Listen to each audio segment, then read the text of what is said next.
মাদক সহ গ্রেফতার হলো সিভিক ভলেন্টিয়ার। মাদক পাচারের অভিযোগে আরও এক যুবককে গ্রেফতার করা হয়।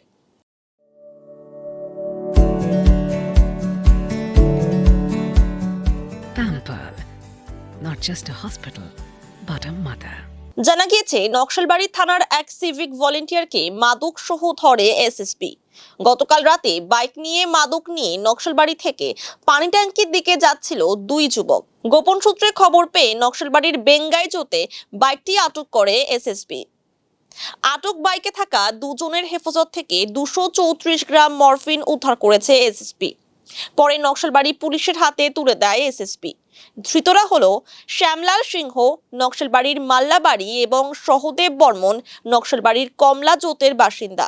ধৃত শ্যামলাল নকশালবাড়ি থানার সিভিক ভলেন্টিয়ার পদে কর্মরত ছিলেন। আজ ধৃতদের শিলিগুড়ি মহকুমা আদালতে তোলা হয়েছে। দার্জিলিং জেলা পুলিশ সুপার প্রবীণ প্রকাশ জানান, সিভিক ভলেন্টিয়ারকে গ্রেফতার করা হয়েছে। আমি তো আগে থেকেই বলেছি নো টলারেন্স, জিরো টলারেন্স। আগে তো আমি এগুলো সিভিক ডিমোরালাইজ করেছি, বলার পরে যদি করছেন তাহলে তো লাইনে অ্যাকশন নিতে হবে, নেবো। এটা সিম্পল জিনিস আছে, ঠিক আছে। ক্লিয়ার ইন্ডিকেশন আছে লাস্ট কিছু 2-4-5 মাসের মধ্যে অনেকগুলো সিভিক ইনভলভ ছিল, এর মধ্যে সবাইকে আমি ডিসিপ্লিনারি অ্যাকশন নিয়েছি। দেখি normal natural course of law, যদি হয়েছে তো করবো কেস, ডেফিনেটলি অ্যারেস্ট হবে। তো অ্যারেস্ট হবেই, আর কি আছে।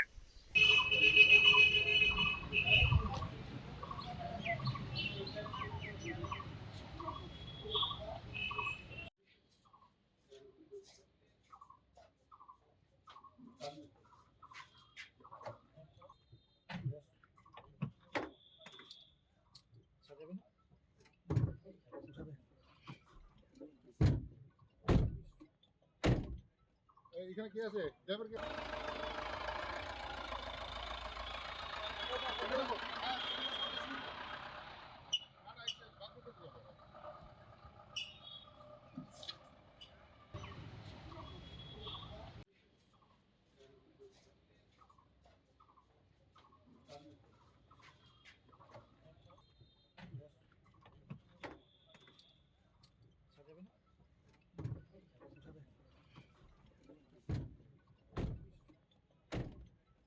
এখানে কি আছে? ড্রাইভার কি?